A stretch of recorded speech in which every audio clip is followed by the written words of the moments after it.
tu regardes cette vidéo en fin d'année, eh ben écoute, le premier conseil que je peux te donner, c'est de ne surtout pas chercher à investir à cette période-là.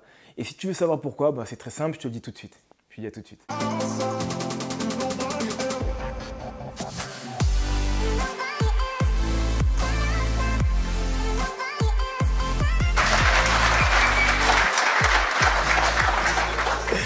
Plus sérieusement, salut à toi ambitieux et bienvenue sur cette chaîne qui est la tienne, qui est donc dédiée à l'ambition, YBA Courtage.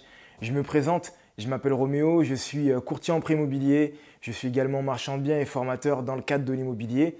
Et comme je viens de te le dire, cette chaîne elle a pour objectif de te donner un coup de pied aux fesses, de manière à ce que tu n'aies plus de prétexte pour pouvoir te lancer dans l'immobilier. Et aujourd'hui, on va parler de la période cruciale à laquelle il faut se lancer dans l'immobilier, en tout cas partir rechercher un financement lorsque tu souhaites investir justement. Mais avant ça, je tenais à vous remercier 1000 fois parce que nous avons atteint les 1000 abonnés et ça c'est grâce à vous. Donc franchement c'est cool, ça fait plaisir. Merci à vous, merci de partager mes vidéos, merci de partager et de me suivre également sur les réseaux et Instagram. Ça me tenait vraiment à cœur de vous le dire là, de cette manière-là, à ce moment-là. Parce qu'en vrai, sans vous, en fait, je fais ces vidéos uniquement que pour moi, quoi. Donc voilà, un gros merci à vous. N'hésitez pas à vous abonner, continuez à partager également les vidéos. On continue à grandir tout doucement. Petit à petit, l'oiseau fait son nid, comme on dit. Et l'aventure a continué, c'est que le début. Ok? Donc, la page de pub étant passée, on va parler de la période à laquelle il faut investir. Parce que oui, mon ambitieux, il y a une période à laquelle tu dois investir. Au même titre qu'il y a des périodes qui sont plus propices à la vente, il y a des périodes également qui sont plus propices à l'achat. D'accord? C'est un cycle, ça se fait comme ça depuis des années et on ne va pas chercher à réinventer la roue.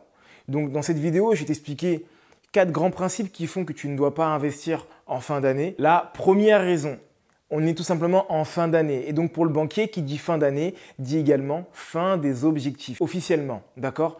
La plupart du temps, les banquiers vont finir leurs objectifs en fonction de la situation, en novembre, des fois, même plus tôt par moment lorsque les conditions s'y prêtent. Alors là, en cette fin d'année, alors qu'on est sur une situation qui est assez chaotique au niveau bancaire, il ne faut pas avoir peur de le dire, il y a énormément de refus, c'est beaucoup plus compliqué d'avoir un financement, surtout dans de bonnes conditions. Et d'ailleurs, si tu souhaites te renseigner par rapport à ça, il y a des liens qui sont juste en bas. Je t'invite à rentrer en contact avec moi pour qu'on puisse parler de ton projet et qu'on puisse également voir dans quelles conditions on pourrait amener ton projet à la réussite. Toutefois, voilà, cette année, je ne pense pas que les banquiers, en tout cas que la plupart des banquiers, auront fini leurs objectifs en novembre. Je pense qu'on va plutôt se finir en décembre, voire fin décembre. Néanmoins, officiellement, pour les banquiers, on prépare les objectifs de l'année prochaine. D'accord?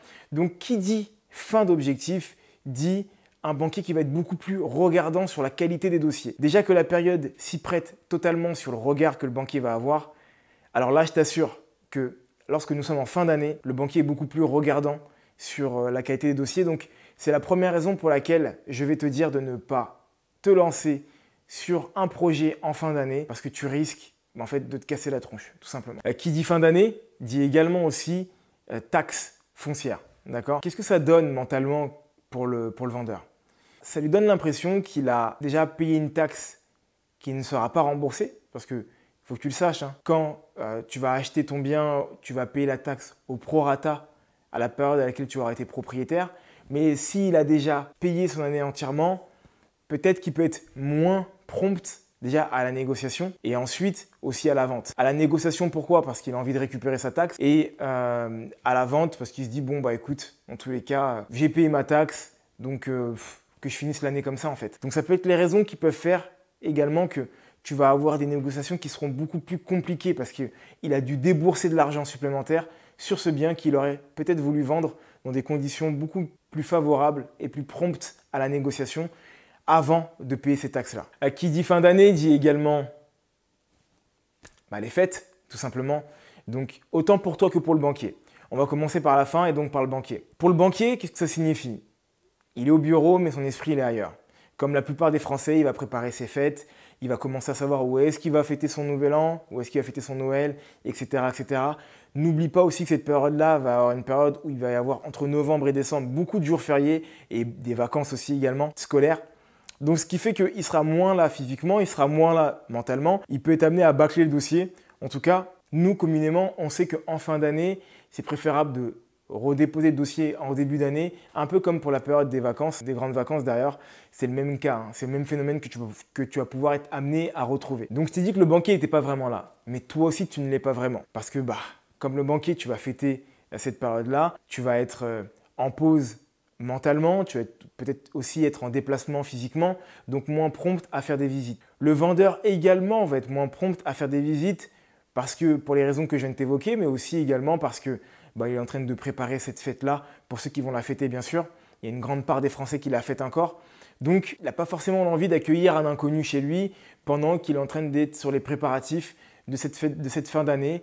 Surtout qu'on est dans une période où le repos est de plus en plus mérité avec le Covid, avec toute cette période-là qu'on a vécue de frustration et où on n'a pas pu réellement rencontrer et retrouver les siens. Pour ces raisons-là, et encore plus par rapport à la conjoncture actuelle, il est préférable de reporter un achat à l'année prochaine, donc du coup janvier, quelques mois, quelques semaines après, afin de pouvoir partir avec des nouveaux objectifs et cette volonté justement de ce renouveau. Allez, 2023, on y va, et plein d'objectifs de vente ou plein d'objectifs d'achat en fonction de l'acteur que tu es en fait, tout simplement. L'autre point que j'ai envie de t'évoquer aussi également, ça va être pour cette fin d'année, tout simplement ton budget, d'accord ? N'oublie pas qu'il te faut de l'apport pour acheter. Donc, s'il te faut de l'apport pour acheter, il faut que tu aies une bonne gestion de compte. Et si tu dois avoir une bonne gestion de compte, tu ne dois pas avoir de trous dans ton budget.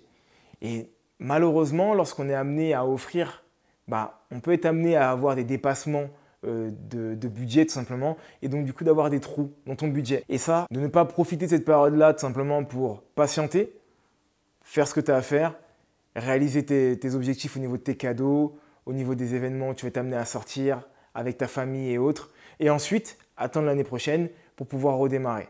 Donc si je dois résumer là, on a déjà vu 4 points. Le premier, c'était la fin des objectifs pour le banquier. Le deuxième, le paiement des taxes, et donc du coup mentalement le vendeur est moins prompt à la négociation ou même à vendre des fois. Le troisième, la fête ou les fêtes de fin d'année, autant que pour toi, que pour le banquier, ainsi que pour le vendeur. Et le quatrième point, en fait c'est le budget.